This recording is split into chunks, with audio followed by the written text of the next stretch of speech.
Bueno, estamos conversando en Citas de Radio con Diego Golombek, doctor en biología, investigador principal del CONICET y director del laboratorio de cronobiología de la Universidad de Quilmes. Diego, muchas gracias. No, muchas gracias a vos, por favor. Estamos acá en un bar a punto de comer, pero con muchas ganas de charlar. Bueno, Diego, ¿qué es la cronobiología? El nombre un poco te lo dice, es la biología del tiempo.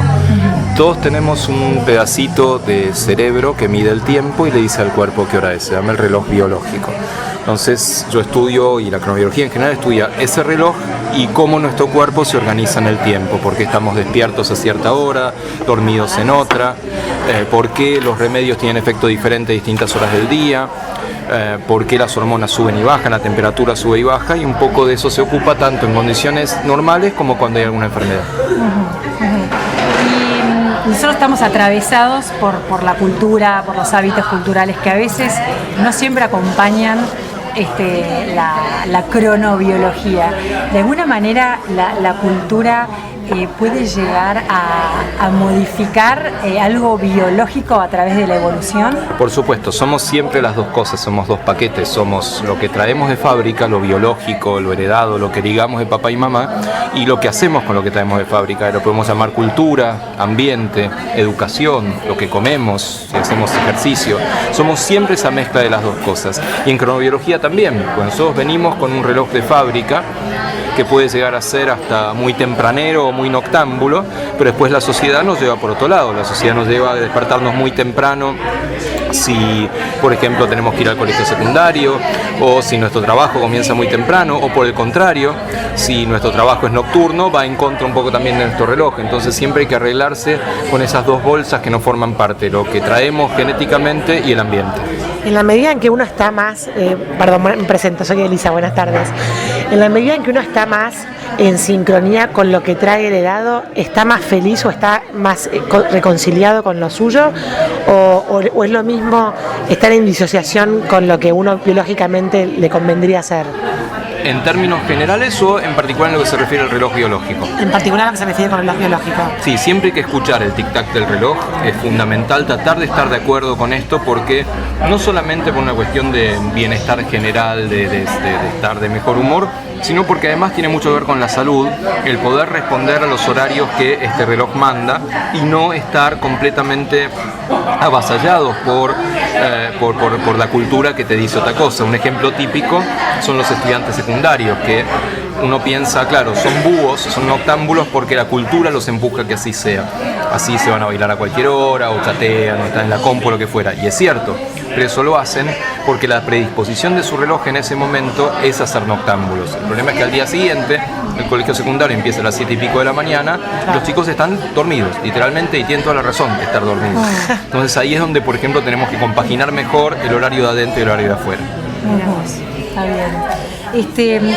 Diego, ¿crees que a medida que vayamos evolucionando, o que la ciencia evolucione y vayamos encontrando respuestas, algún día llegaremos a saber todo lo que la naturaleza tiene para decirnos? ¿Crees que ese futuro llega?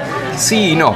Porque, a ver, siempre las preguntas que nos vamos haciendo nos obligan a tener nuevos tipos de búsqueda de respuesta, nuevas tecnologías para mirar más lejos o más chiquito o más grande, pero lo maravilloso es que esas preguntas no se van cerrando, sino que no te cierran con una respuesta, un portazo, sino que te abren nuevas preguntas. Entonces, cuando nos parezca que realmente hemos llegado a contestar lo que hoy pensamos que es todo, seguro va a haber muchas preguntas que ni siquiera nos imaginamos cuáles son.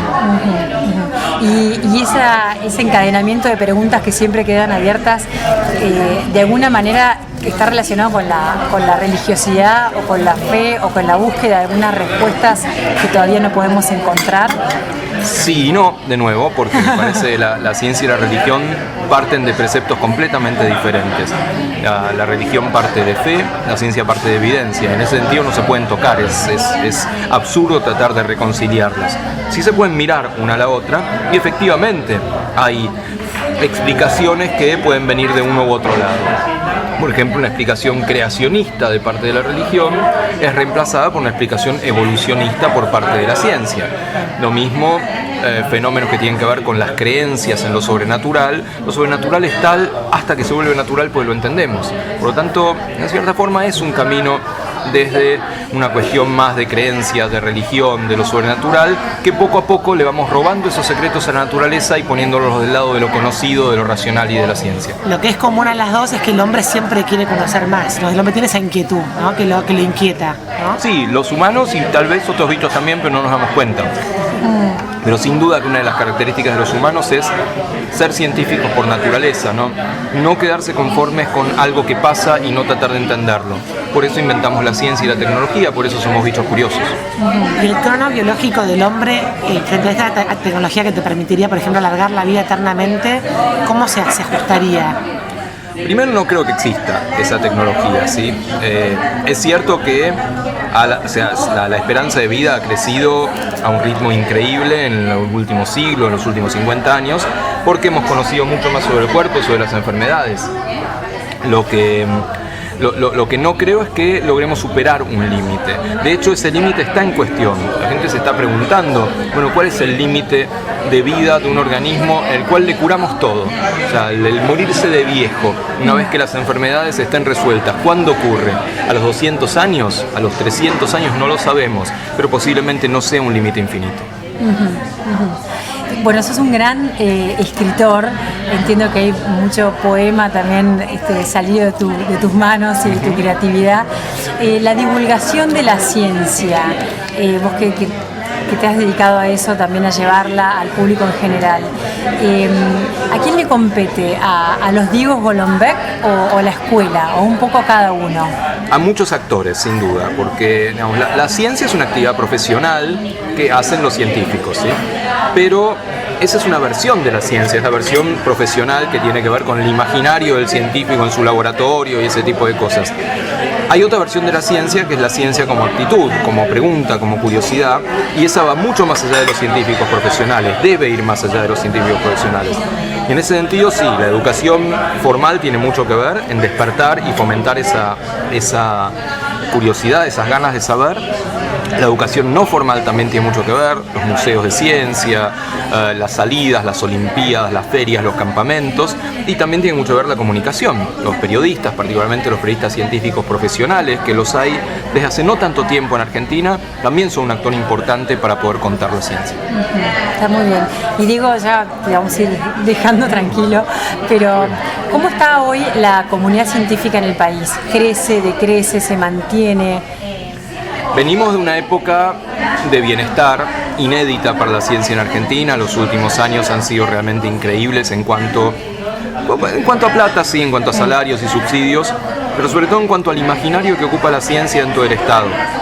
Se creó un ministerio nada menos y se ha cambiado un poco la preposición de apoyar a la ciencia, que es necesario, se ha pasado a apoyarse en la ciencia, claro, para los problemas que tenemos. Y ese cambio es fundamental y lo tenemos que cuidar como un tesoro.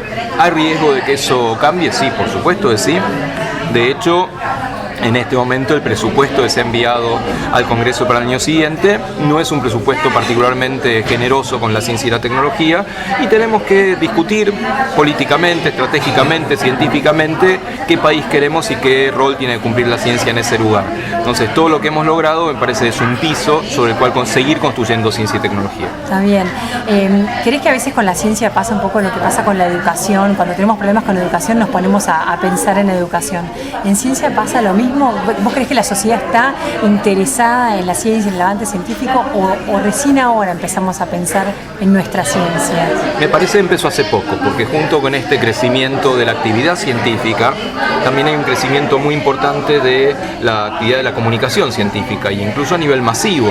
Tuvimos un Tecnópolis en los últimos 5 años, al cual fue muchísima gente que de pronto vio que se hacían cosas en Argentina y no tenían idea. Bueno, eso también hay que mantenerlo. Tenemos un canal Encuentro, un canal Tec TV, un programa nacional de popularización de la ciencia en el Ministerio. Son cosas que recién empiezan, los frutos se van a ver seguramente a mediano y largo plazo. Lo que tenemos que lograr es que eso se mantenga, porque está claro que cambió el imaginario del científico en Argentina. Antes era un mártir, eran los pobres pibes genios, pero que no tenían 2 mangos, tenían que terminar trabajando en un taxi o se iban. Hoy no es así, hoy hay una visión utilitarista de la ciencia. La gente quiere que los científicos vean los problemas sociales y actúen en consecuencia.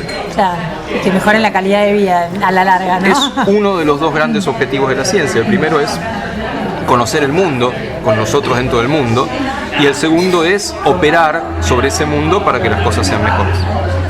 Diego Golombek, muchísimas gracias por estos minutos con Citas de Radio, muy amable. Muchas gracias a ustedes.